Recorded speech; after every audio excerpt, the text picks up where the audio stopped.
Shalom, Sobat Prestasi yang dikasihi Tuhan. Pada sore hari ini kembali kita masuk dalam serial khotbah Paradoks Iman Kristen. Dan hari ini kita akan ambil judul tentang sangkal diri tapi tidak pikul salib. Sekali lagi saya ingin jelaskan, sangkal diri tetapi tidak pikul salib. Oleh karena itu, sebelum kita memulai pembahasan kebenaran firman Tuhan pada sore hari ini, marilah kita bersama-sama berdoa. Nanti saya minta dengan kasih Saudara Ferry berdoa untuk firman Tuhan yang dikenan Tuhan. Mari kita berdoa. Mari kita berdoa. Tuhan, terima kasih buat hari ini, buat kesempatan kami boleh belajar firman, boleh mendengarkan firman pada hari ini. Tuhan, biar kiranya firman pada hari ini, paradoks iman ini Tuhan boleh menguatkan kami, boleh menyadarkan kami, boleh menegur kami, dan boleh mengubahkan kami Tuhan. Terima kasih Tuhan. Tuhan berkati hamba-Mu Bapak Pendeta Kurniawan yang akan menyampaikan firman. Biar kiranya Tuhan berikan hikmat agar boleh mengajar, boleh memberitakan firman sesuai dengan perkataan-Mu. Terima kasih Tuhan. Kami siap mendengarkan firman-Mu. Dalam nama Yesus kami berdoa. Amin. Amin. Shalom Bapak Ibu Saudara.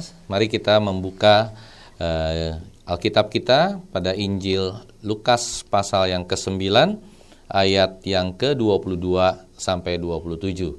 Nanti kita bergantian baca. Saya akan baca pada ayat yang ke-22, nanti Saudara Christian Ferry akan membaca pada ayat yang ke-23.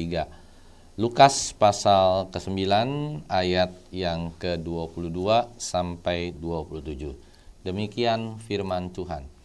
Dan Yesus berkata, anak manusia harus menanggung banyak penderitaan dan ditolak oleh tua-tua, imam-imam kepala dan ahli-ahli Taurat, lalu dibunuh dan dibangkitkan pada hari ketiga.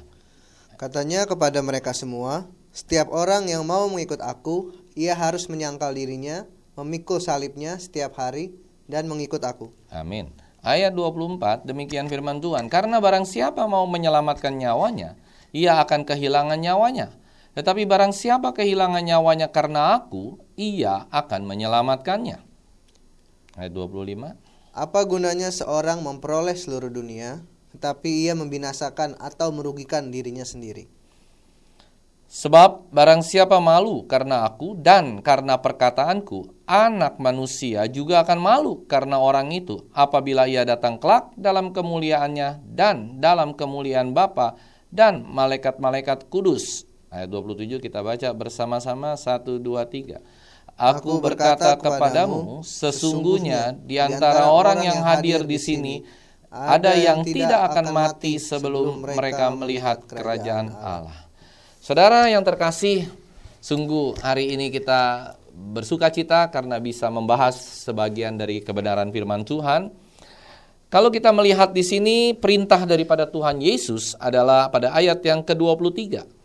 Di sini Lukas mengatakan dengan sangat jelas, Yesus mengatakan dengan sangat jelas, Yesus berkata, katanya kepada mereka semua, setiap orang yang mau mengikut aku, ia harus menyangkal dirinya, memikul salibnya setiap hari dan mengikut aku.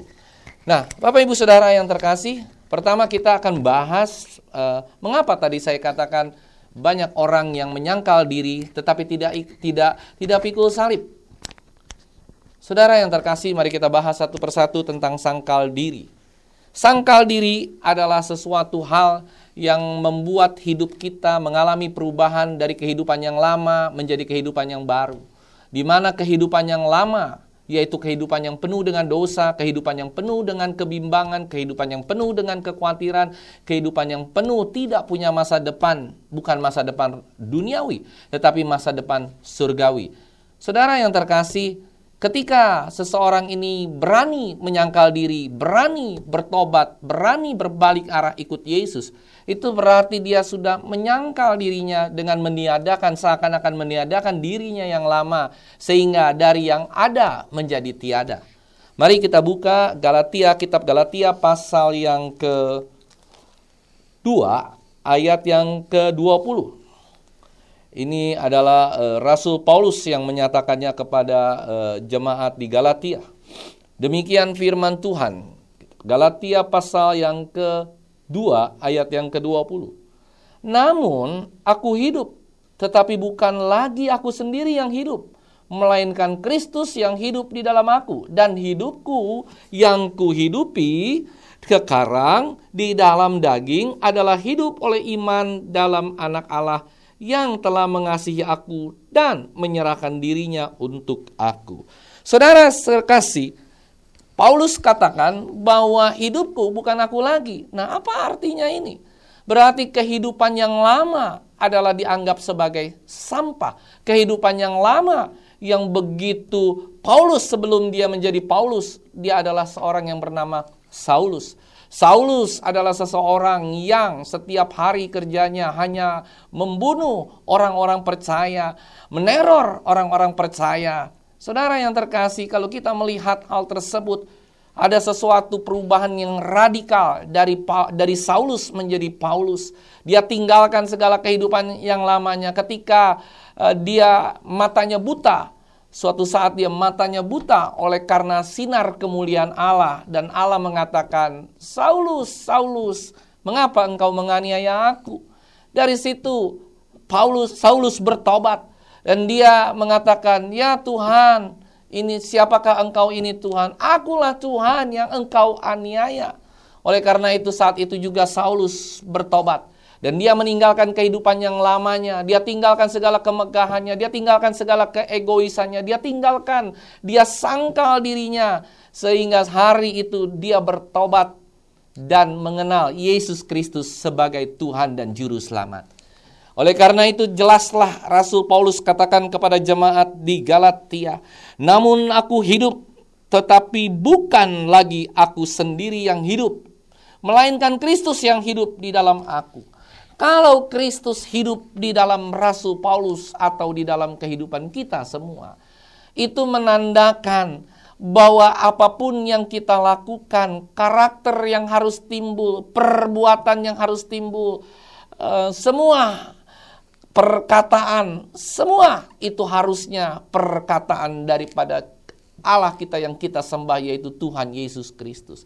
Kehidupan kita berubah. Kalau yang dulunya kita merokok, sekarang juga sudah tidak merokok lagi.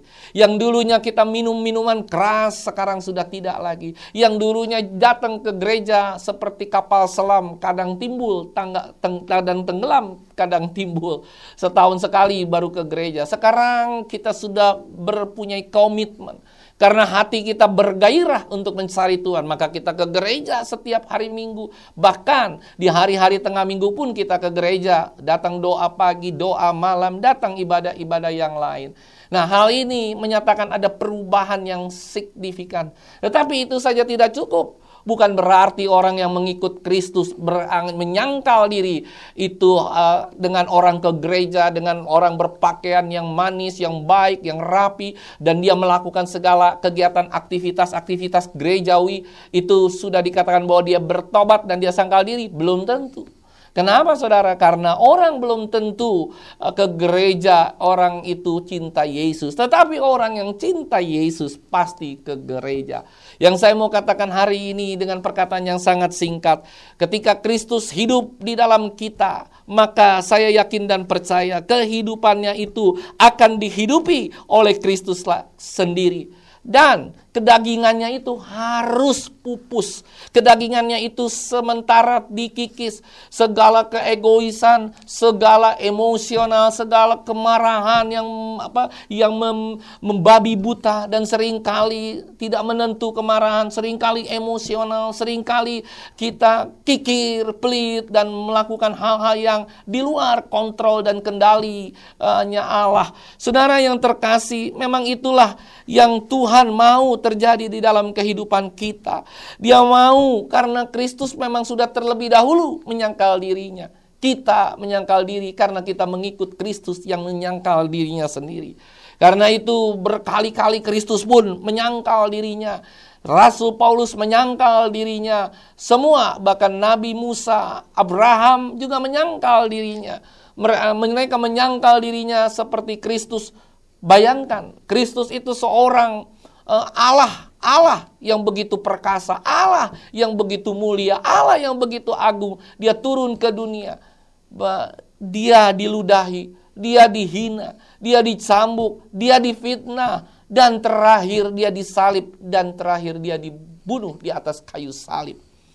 Saudara yang terkasih, penyangkalan diri yang luar biasa dan berakhir pada titik kemenangan, itulah yang sesungguhnya Tuhan harapkan dalam kehidupan kita. Tuhan rindu agar kita terus bisa menyangkal diri kita, mikul salib, baru mengikut Kristus. Banyak sekali hari-hari ini orang yang ke gereja bukan menyangkal diri karena pengajaran-pengajaran yang tidak tepat. Saya bilang kurang tepat atau bahkan mengarah kepada kesesatan. Banyak hari-hari ini orang yang diajar ke gereja. Engkau ke gereja ya dek, engkau ke gereja ya pak, engkau ke gereja ya bu. Tenang, nanti di gereja sakitmu disembuhkan. Ada haleluya. Nanti di gereja miskinmu jadi kaya. Hari ini kau naik sepeda, besok jadi naik motor. Besoknya lagi naik motor menjadi naik mobil. Besoknya lagi naik mobil, terakhir naik kapal terbang atau pesawat. Saudara, inilah iman Kristen yang dininakbobokan oleh para hamba Tuhan hari-hari ini. Saudara yang terkasih, sebenarnya kekristenan yang benar adalah dia harus sangkal diri, pikul salib setiap hari. Pikul salib itu bukan satu kali, dua kali di dalam perjalanan kehidupan kita, tetapi terus menerus kita memikul salib. Tapi sebelum kita masuk tentang pemikul salib itu, mikul salib, marilah kita tetap fokus kepada sangkal diri. Nah, saudara yang terkasih, sangkal diri ini juga coba kita lihat. Ada ayat yang mendukung ini pada Injil Yohanes pasal yang ketiga ayat 30. Bagaimana caranya kita terus bisa menyangkal diri? Di sini dikatakan apa? Coba saudara Ferry bacakan Yohanes pasal 3 ayat 30. Ia harus semakin besar, amin, tetapi aku harus semakin kecil. Amin. Coba sekali lagi kita Ferry bacakan. 1, 2, 3. Ia harus semakin besar, tetapi aku harus semakin kecil. Amin. Itulah artinya kita menyangkal diri untuk Kristus. Kristuslah yang harusnya semakin besar dalam kehidupan kita. Dan kita sebagai hambanya, kita sebagai anaknya harusnya semakin kecil. Jangan terbalik. Seringkali kita terbalik. Ketika kita menjadi Kristen, maka kita menjadi orang yang Superman. Menjadi bisa segala-gala, hebat segala-gala. Jangan, orang sakit harus disembuhkan, orang mati harus dibangkitkan. Luar biasa pengajaran sesat yang seperti ini. Memang kita boleh berdoa, memang kita boleh mengharapkan kesembuhan. Ya, tetapi bukan itulah yang menjadi fokus dan pengajaran utama tentang kekristenan. Pengajaran utama tentang kekristenan adalah sangkal diri, pikul salib, baru mengikut Kristus. Apa artinya disangkal diri? Yaitu Tuhanlah yang harus semakin besar. Dialah yang harus ditinggikan, diagungkan di atas segala-galanya. Dan barulah kita, kami hanya seorang hamba. Kami nggak layak karena semuanya berasal dari Dia. Bukan kami yang punya. Pikiran kita dari Kristus. Kehebatan kita dari Kristus, kepandaian kita dari Kristus, kepintaran kita dari Kristus, semua-muanya dari Kristus. Kita datang dengan telanjang dan pulang pun dengan telanjang. Kita nggak punya apa-apa. Selagi bayi pun kita kecil. Selagi bayi pun kita tidak punya apa-apa. Tetapi setelah kita besar, setelah kita mempunyai menjadi seorang sarjana, punya kerjaan, punya bisnis, punya usaha, kita sombong dan menganggap bahwa Kristuslah semakin ditiadakan. Kitalah yang semakin besar. Rasa egois kita semakin besar. Kita nggak ada lagi punya waktu untuk ke gereja. Karena saking sibuknya kita di dunia bisnis. Bahkan hari Minggu pun kita pakai untuk berbisnis. Kita nggak bisa lagi sangkal diri. Karena dunia sudah mengikat kita. Karena dunia sudah meracuni kehidupan kita. Sehingga kita akhirnya terseret dengan arus dunia. Yang seharusnya itu tidak perlu terjadi kalau kita bisa kembali ke pengajaran yang benar. Jangan kita terus punya fenomena setiap hari. Kita beriman agar kita mempunyai gereja yang besar. Kita beriman, punya rumah yang besar. Kita beriman, punya mobil yang baik, yang luar biasa. No. Itu bukan ajaran kekristenan. Itu adalah ajaran yang sesat dari kekristenan. Yang benar adalah kita harus sangkal diri, pikul salib, baru mengikut Kristus. Nah, saudara yang terkasih, dari sangkal diri ini juga kita sudah semakin mengerti bahwa ternyata seseorang yang menyangkal diri itu harus siap segala-galanya. Harus siap menjadi rendah, harus siap direndahkan, harus siap dipukul, harus siap dihina. Tampar pipi kanan, tampar pipi kiri atau pipi kanan? Tampar pipi kanan, kasih pipi kiri. Coba bayangkan, itulah ajaran Kristus. Domba di tengah serigala pasti mati. Itulah yang namanya sangkal diri. Kita harus menyangkal diri kita benar-benar sehingga ketika ada datang hal-hal yang buruk dalam kehidupan kita, maka kita sanggup untuk melewati itu dan akan terefleksikan Kristus di dalam kehidupan kita. Jika tidak, apa bedanya kita dengan orang dunia? Sama saja. Kalau orang dunia marah ketika mobilnya diserempet, ketika kita dikatakan, wah, kata-kata yang kasar di tengah jalan, kita tambah marah. Berarti kita sama dengan orang-orang dunia. Sangkal diri itu berarti benar-benar di dalam hati kita ada kehidupan Kristus. Di sini juga dikatakan dalam firman Tuhan tadi, kita balik lagi ke berapa tadi? Galatia ya. Galatia 2 ayat 3 ayat 20. Namun aku hidup, tetapi bukan lagi aku sendiri yang hidup. Jadi kita sudah tidak bisa hidup menurut cara kita, menurut cara dunia. Kita nggak bisa lagi hidup. Tetapi bukan aku sendiri yang hidup, melainkan atau tetapi Kristus yang hidup di dalam aku. Dan, nah ini masuk hidupku yang kuhidupi sekarang di dalam daging adalah hidup oleh iman dalam anak Allah yang telah mengasihi aku dan menyerahkan dirinya untuk aku. Kristuslah contoh yang baik tentang sangkal diri. Kristuslah, dia tidak bicara apa-apa ketika dia dicambuk. Dia tidak bicara satu kata pun ketika dia harus naik ke kayu salib. Dia tidak berkata apa-apa ketika dia diadili di tengah-tengah pengadilan agama, bahkan pengadilan agama, bahkan pengadilan pemerintah saat itu. Dia tidak berkata-kata apapun. Saudara yang terkasih,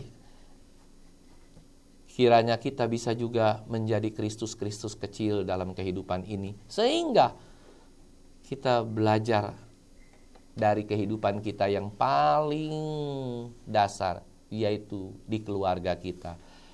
Pernahkah atau bisakah dan maukah kita mulai menyangkal diri dalam kehidupan keluarga? Jika orang tua kita menyuruh sesuatu atau memberikan tugas sesuatu dan itu bertentangan dengan waktu kita dan yang lainnya, bisakah kita mulai untuk menyangkal diri kita, mengedepankan kepentingan orang lain? Atau dengan perkataan lain, bisakah kita sangkal diri kita untuk tidak menikmati segala sesuatu yang enak? Bukan berarti kita tidak boleh kaya, bukan berarti kita tidak boleh makan, bukan berarti kita tidak boleh minum.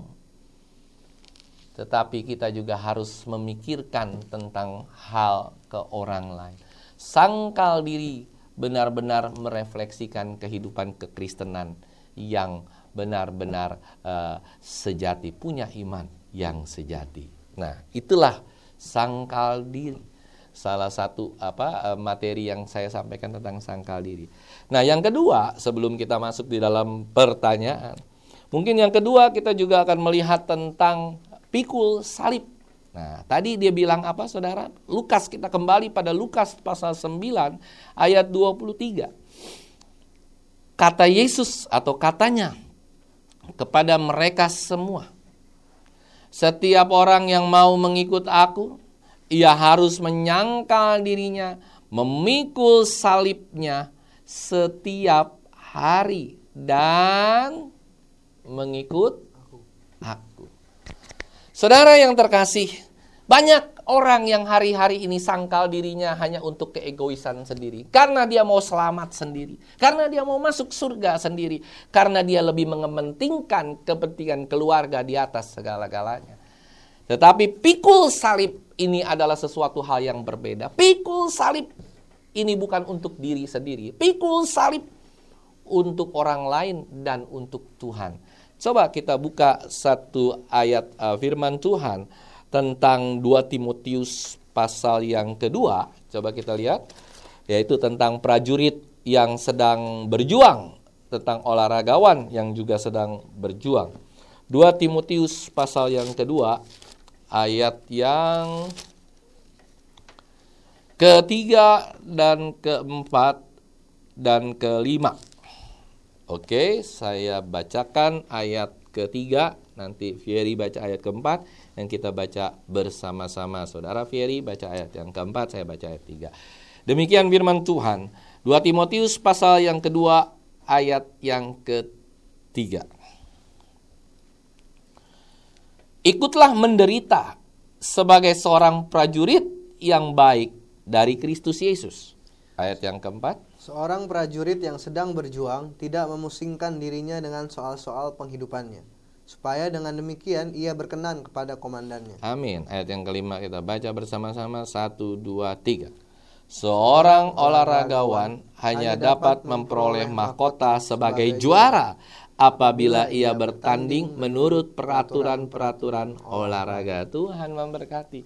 Nah, inilah yang dibilang dengan pikul salib.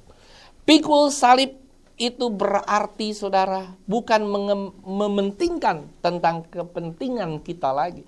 Kalau masih sangkal diri, itu adalah untuk kita. Kita berdosa, kita minta ampun sama Tuhan, kehidupan kita menjadi lebih baik. Itu adalah sangkal diri. Bagaimana caranya kita bisa menyangkal diri kita tidak egoisme, tidak emosional, tidak melakukan hal-hal yang di luar kendali, bersifat baik, nyaman, tenang, bisa membuat orang lain lebih percaya. Itulah sangkal diri. Kita mencoba sekalipun kita diludahi orang, ditampar orang, diperlakukan tidak adil oleh orang lain. Kita coba dengan sangkal diri, memang tidak mudah. Tapi itu hanya untuk diri kita sendiri. Pikul salib ini berbeda. Kristus datang ke dunia ini sebagai seorang bayi. Dan akhirnya dia besar. Setelah dia besar, tidak lama kemudian dia mengajar. Ya kan? Sampai dia juga akhirnya difitnah dengan pemuka-pemuka agama. Dengan orang Farisi dan ahli Taurat. Kenapa? Karena mereka tahu bahwa ini akan mengganggu perekonomian mereka, karena semua akhirnya lari kepada Tuhan kita Yesus Kristus. Mereka mengajar tapi sudah tidak digubris, hanya Yesus Kristus yang mengajar dan mereka hanya fokus kepada Kristus. Nah, saudara, pikul salib ini berarti sebenarnya secara tidak langsung kita harus melaksanakan kehendak Bapa yang ada di dalam dunia ini. Apa itu kehendak Bapa? Pikul salib itu berarti bayar harga, rela menderita bagi Tuhan. That's all. Kita harus bersiap-siap untuk rela menderita bagi Tuhan, bukan bagi diri sendiri. Apa artinya rela menderita bagi Tuhan? Sama seperti seorang prajurit tadi dikatakan ikutlah menderita. Sebagai seorang prajurit yang baik dari Kristus Yesus, tidak ada prajurit yang tidak menderita. Waktu dia latihan dengan disiplin, mungkin harus push up 100 kali, menderita. Bahkan kadang-kadang dicambuk oleh atasannya karena salah. Bahkan kadang-kadang harus ditenggelamkan di air, ya kan, supaya dia juga sadar. Dikerjain, disuruh lari, ya kan, menderita hidupnya pagi, siang, malam, disiplin. Jam 4 harus bangun, jam 5 harus olahraga, terus kehidupannya. Harus benar-benar rela menderita sebagai prajurit. Bahkan ketika perang, prajurit-prajurit inilah yang maju terlebih dahulu, mengorbankan nyawanya, rela tanpa perlu lagi memikirkan kehidupannya, tidak lagi memikirkan istrinya, anaknya sekalipun, bahkan orang tuanya. Dia tinggalkan, dia berjalan ke medan perang, berjalan sendiri. Dia mau mengorbankan nyawanya bagi siapa? Bagi rakyat. Bagi siapa? Bagi komandannya. Bagi siapa? Bagi semua orang. Itulah yang dikatakan pikul salib. Berbeda dengan sangkal diri. Pikul salib ini lebih dalam, lebih bermakna daripada sangkal diri. Oleh karena itu Yesus Kristus menaruh urutannya. Sangkal diri dulu harus kita lewati. Tapi banyak orang hari-hari ini Banyak orang Kristen hari-hari ini hanya sangkal diri, tapi nggak pernah bisa masuk dalam pikul salib. Apa implementasi pikul salib itu, saudara? Pikul salib itu berarti berani dan rela berkorban bagi Kristus. Apa itu rela berkorban bagi Kristus? Jika ada temanmu yang sedang lapar, bukan temanmu yang malas. Kalau dia malas, dia tidak makan. Memang itulah reward yang dia dapatkan, hukuman yang dia dapatkan. Tapi ada orang, sementara orang rajin, sementara orang bekerja, tapi dia nggak bisa makan karena kekurangan. Mungkin dia punya anak 2, 3, 4, hanya bekerja sebagai pembantu rumah tangga, hanya bekerja sebagai mungkin tukang kebun yang pas-pasan. Satu kali waktu dia sudah tidak punya apa-apa lagi, dia meminta, kita berikan karena dia sudah bekerja. Tetapi bagi orang yang malas bekerja, tidak bekerja, kan Alkitab juga katakan, jika engkau, Perjanjian Baru katakan, jika engkau tidak bekerja, maka tidak usah makan. Jangan engkau makan. Nah, seperti itulah kita sudah berusaha untuk mencoba pikul salib. Tapi itu masih pikul salib yang kecil, yaitu hanya bagi berguna bagi sesama. Puji Tuhan kalau kita bisa memulai dengan hal-hal yang sederhana. Di tempat kita, di youth kita, di GBI Aberta itu juga pernah kita lakukan. Yuk kita coba pikul salib. Apa itu pikul salib? Yaitu coba berbuat yang terbaik bagi orang lain setiap hari. Karena di sini dikatakan setiap hari. Artinya apa? Kita harus konsisten di dalam memikul salib. Tidak boleh hari ini pikul salib, besok enggak, besok pikul salib lagi. Kadang-kadang pikul, kadang-kadang tidak. Inilah yang menjadi kerinduan kami semua untuk kita bisa pikul salib dan pikul salib setiap hari dalam kehidupan kita. Nah, seringkali orang Kristen itu nggak bisa pikul salib, hanya bisa sangkal diri. Saya ambil contoh yang sederhana. Pernahkah saudara berpikir ketika suatu saat ya ada anak tetanggamu atau ada anak pembantu rumah tangga atau siapapun yang pernah kenal atau tidak kenal membutuhkan sekolah. Terus kita bilang, oh maaf saya nggak punya uang, saya hanya kasih sebagian saja ya. Salah? Tidak. Tapi itu belum pikul salib. Coba kita bandingkan dengan anak kita. Anak saya, ketika mereka mau kuliah, saya harus sediakan. Nilainya persis dengan yang harus dibayarkan. Apapun caranya saya sediakan. Saudara, apakah hal itu bisa saya lakukan terhadap anak tetangga yang susah terhadap siapapun? Saya pun masih harus belajar mengenai hal tersebut. Itu yang dikatakan pikul salib. Pikul salib itu bukan ketika kita diberikan, orang-orang ada yang bilang seperti ini. Wah, aku lagi pikul salib nih. Apa pikul salib?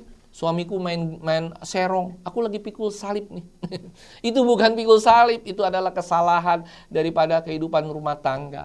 Atau misalnya begini, waduh aku nih setiap hari hidupku susah terus. Kenapa susah? Karena nggak belajar, karena nggak sekolah, atau mungkin karena nggak ada kesempatan. Tapi pikul salib itu seperti ini. Ketika mungkin kita menjadi karyawan, mungkin saudara Ferry akan bekerja, sebentar lagi akan bekerja, lulus dari kuliah. Nah, dia bekerja dan sementara dia sudah mendapatkan pekerjaan. Tapi tiba-tiba ketika dia sudah bekerja 2 tahun, 3 tahun, tiba-tiba ada seseorang yang menawari, ya kan, uang untuk menyogok. Saudara Ferry katakan, tidak. Itulah pikul salib. Sangkal diri, sudah dua-duanya jadi satu. Karena untuk semua orang, untuk perusahaannya ya, untuk diri sendiri ya, untuk orang tersebut pun menjadi bertobat ya. Tapi ketika kita melakukan itu, saudara, itu bukan kita pikul salib, apalagi kita salah dalam melangkah. Saya mau tanya sedikit, apakah dengan orang yang sakit itu berarti pikul salib? No. Orang sakit itu bisa bermacam-macam. Bisa karena dia salah makan, salah kehidupannya tidak teratur, tidak berolahraga, merokok, akhirnya sakit kanker. Aduh, aku pikul salib, aku kanker paru-paru. Padahal kehidupan lamanya merokok. kehidupan lama-lamanya minum minuman keras sehingga sakit lever, ginjal, jantung, dan yang lainnya. Saya pikul salib. No. Pikul salib itu berarti, saudara, seperti seorang prajurit. Coba kita baca sekali lagi, Christian Ferry, saudara Christian Ferry, coba baca ayat yang keempat. 2 Timotius pasal 2 tadi ayat yang keempat. Seorang prajurit yang sedang berjuang tidak memusingkan dirinya dengan soal-soal penghidupannya. Amin. Supaya dengan demikian ia berkenan kepada komandannya. Amin. Jadi di sini kita sebagai seorang prajuritnya Kristus udah nggak lagi pusing memikirkan tentang penghidupan kita, memikirkan tentang hal-hal seperti itu. Kalau kita mau tolong orang, jangan kita compare, aduh aku hanya ada uang sekian, kita tidak tolong orang, aku hanya ada sekian, aku tidak tolong orang. No, seberapapun yang dia minta.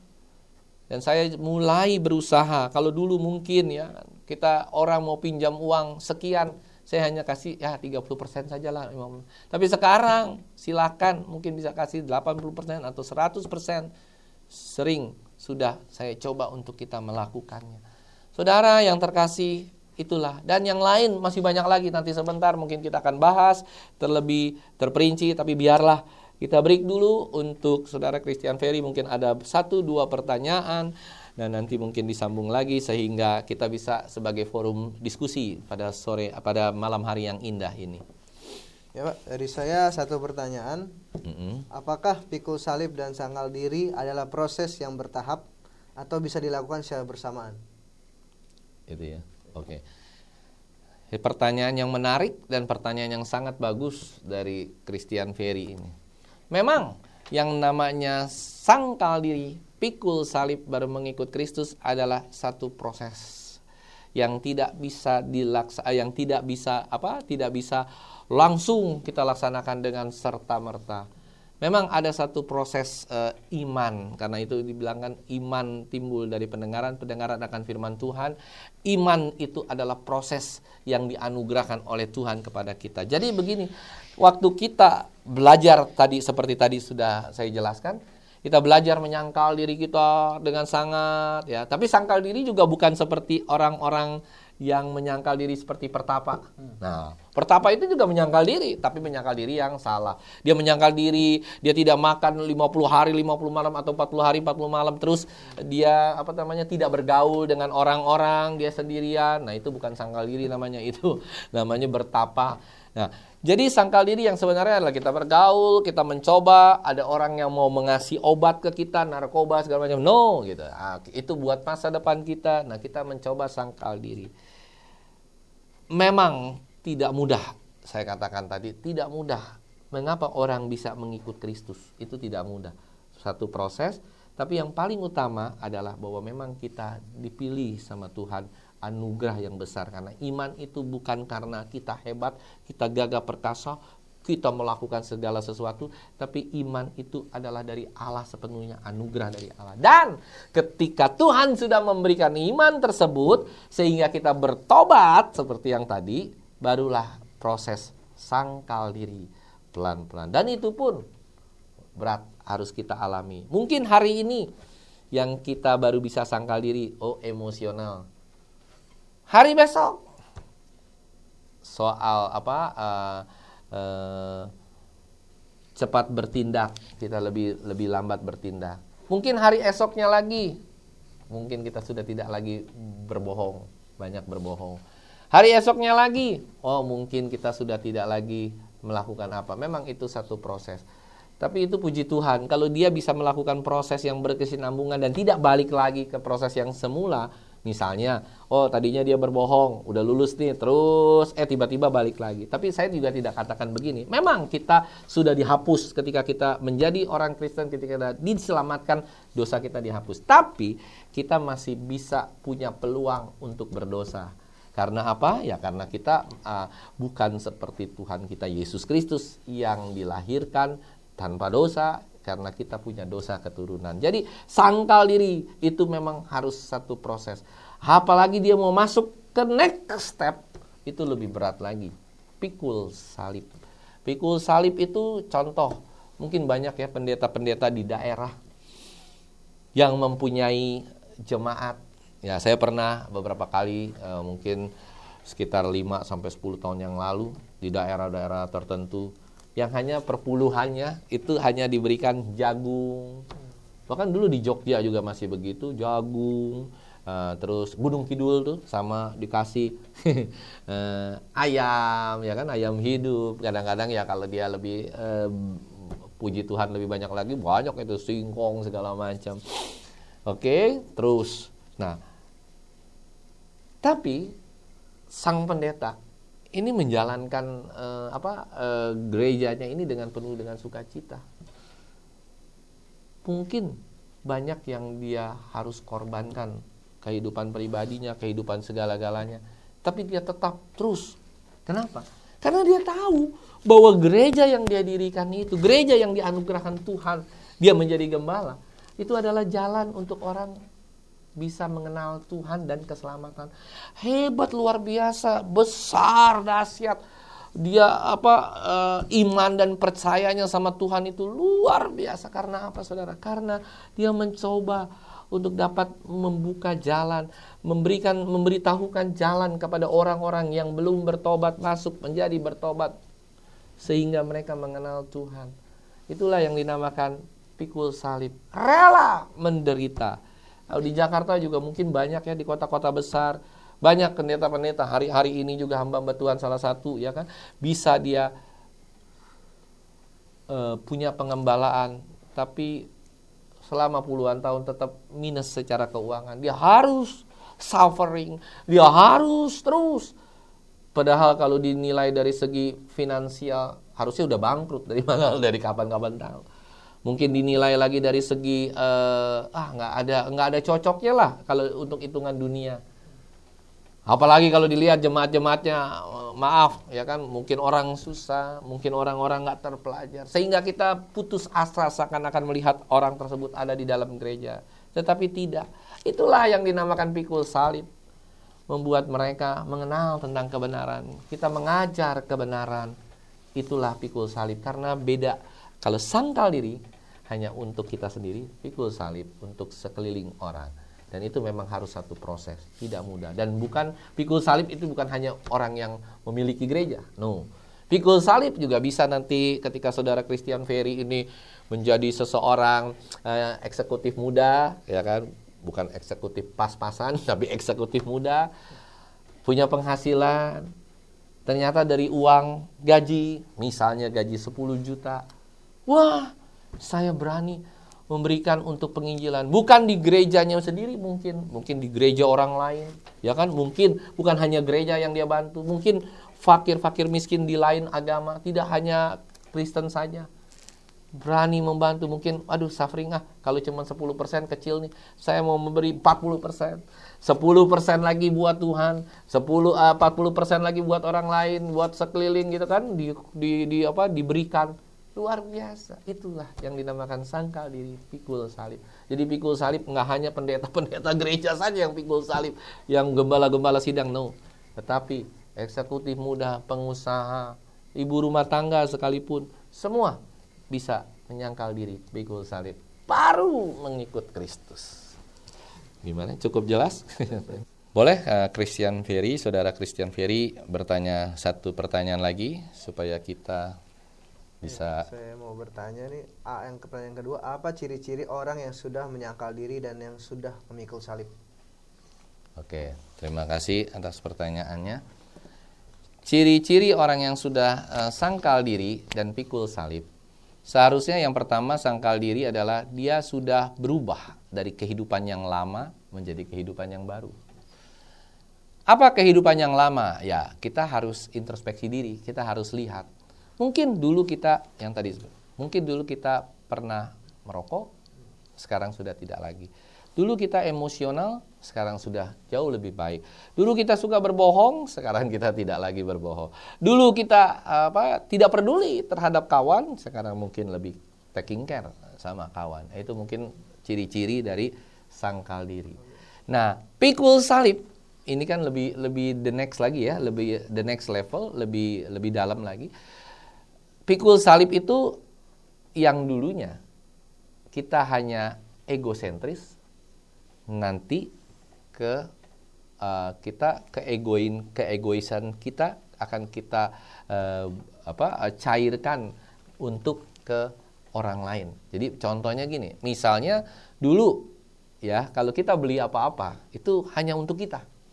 Misalnya yang simpel-simpel, kita mungkin beli inilah yang paling gampang, handphone.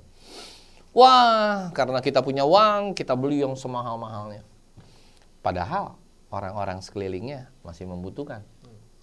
Kita beli aja yang sederhana. Yang penting handphone bisa, WhatsApp bisa, dan yang lain-lain bisa. Sisanya kita bisa berikan untuk penginjilan kah, untuk pendeta di daerah. Ya. Bagi hamba-hamba Tuhan, ciri khasnya simple. Kita lihat saja. Kalau di tengah masyarakat makin miskin, di tengah kemiskinan masyarakat, gerejanya semakin hebat, gerejanya semakin besar. Itu berarti dia tidak pernah pikul salib. Kenapa saya katakan demikian? Saudara, seharusnya sebagian uang dari pembangunan gereja yang begitu besar, yang mungkin tidak terlalu berguna dan efektif, efisien di dalam menjadikan seseorang menjadi murid Kristus, hanya egois daripada pengembalaannya saja, daripada gembala sidang. Seharusnya dia itu bisa membagikan dananya sebagian untuk pembangunan gereja di daerah kah? Atau untuk membangun kemiskinan, untuk apa? Untuk bisa menyumbang bagi orang-orang yang miskin, yang sangat-sangat tidak punya apa-apa di daerah. Itu salah satu. Nah, itulah ciri-ciri baik hamba Tuhan, baik jemaat, ciri-ciri orang yang sudah bisa pikul salib seperti itu.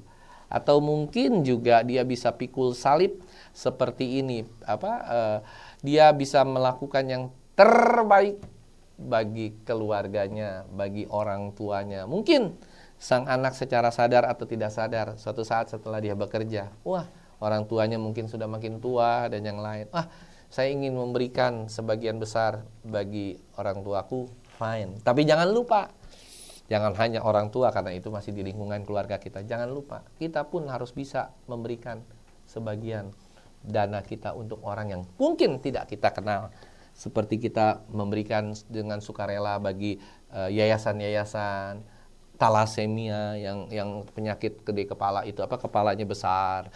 Terus kita juga bisa memberikan anak-anak yatim piatu, orang-orang tua renta, ya, rumah sakit, para pegawainya dan yang lain-lain. Mungkin orang-orang yang ada di sekeliling yang sedang dalam keadaan sulit, susah, atau mungkin kejadian banjir kemarin, gitu, kita bisa memberikan, walaupun pemerintah tetap memberikan, tapi kita bisa mencoba memberikan juga. Nah, itu adalah ciri-ciri daripada orang yang bisa pikul salib dan sangkal diri. Tetapi saya ingin mengambil satu kesimpulan, bahwa zaman sekarang sangkal diri aja sudah susah, apalagi pikul salib.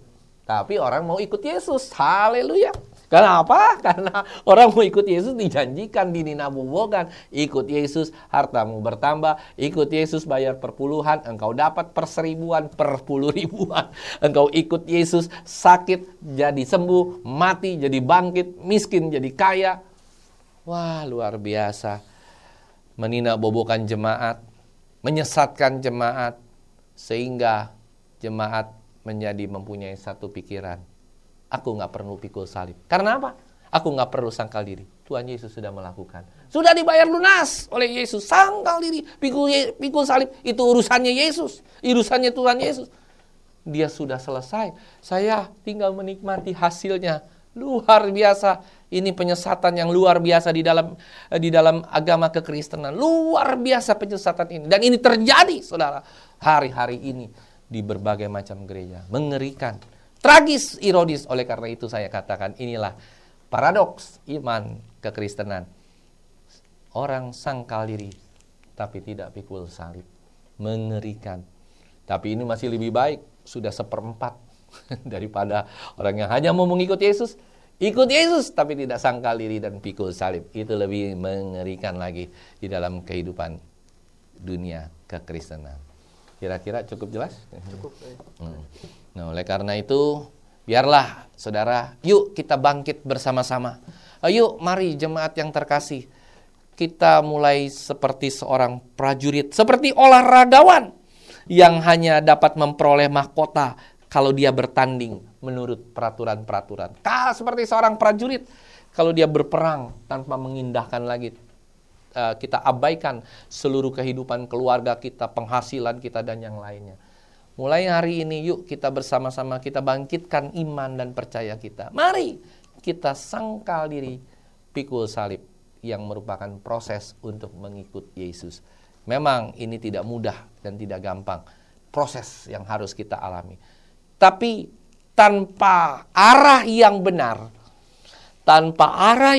dari tujuan hidup seorang Kristen, maka proses yang sebagaimana baik pun itu akan mengarah kepada kesesatan. Tetapi ketika kita boleh belajar, memang susah, sakit, repot, semuanya jadi satu, tapi kita mengarah kepada jalan yang benar, itulah jalan yang kebenaran. Karena memang kebenaran tidak ada yang pernah enak. Kebenaran itu harus dibayar dengan harga yang mahal. Kebenaran harus dibayar dengan penderitaan. Kebenaran harus dibayar dengan fokus dan keseriusan kita terhadap Tuhan kita, Yesus Kristus. Itulah, mari saudara-saudara, kita rubah paradigma kita rubah pemikiran kita. Jadilah orang Kristen yang menyangkal diri, pikul salib, baru mengikut Tuhan. Jangan kita terlena dengan kita diiming-imingi hal-hal yang enak, sehingga tanpa sangkal diri, pikul salib, itu urusannya Yesus. Kita hanya mengambil enaknya, memetik buahnya saja. Mulai hari ini saya rindu jemaat dan sobat terkasih dalam prestasi ini. Yuk kita bersama-sama membangun iman dan percaya kita dalam nama Tuhan Yesus Kristus. Mari Bapak Ibu Saudara yang terkasih, nanti Saudara Ferry akan tutup di dalam doa untuk kebenaran firman Tuhan pada hari yang indah ini. Mari kita berdoa. Tuhan, terima kasih Tuhan untuk kebenaran firman-Mu yang boleh kami dengar pada hari ini tentang sangkal diri dan pikul salib, Tuhan. Amin. Ya, kiranya Tuhan ajar kami untuk kami bisa melakukan, boleh menyangkal diri kami, boleh memikul salib kami Tuhan, agar kami boleh layak mengikut Engkau Tuhan Yesus. Amin. Haleluya Yesus. Kiranya Tuhan, Engkau yang Roh Kudus-Mu yang memimpin kami, yang menuntun kami, yang memampukan kami dalam kami mengikuti proses ini Tuhan, mengikuti proses sangkal diri dan pikul salib terlebih Tuhan. Terima kasih Tuhan, kami serahkan semuanya ini dalam tangan Tuhan, dalam nama Yesus kami berdoa, amin. Amin.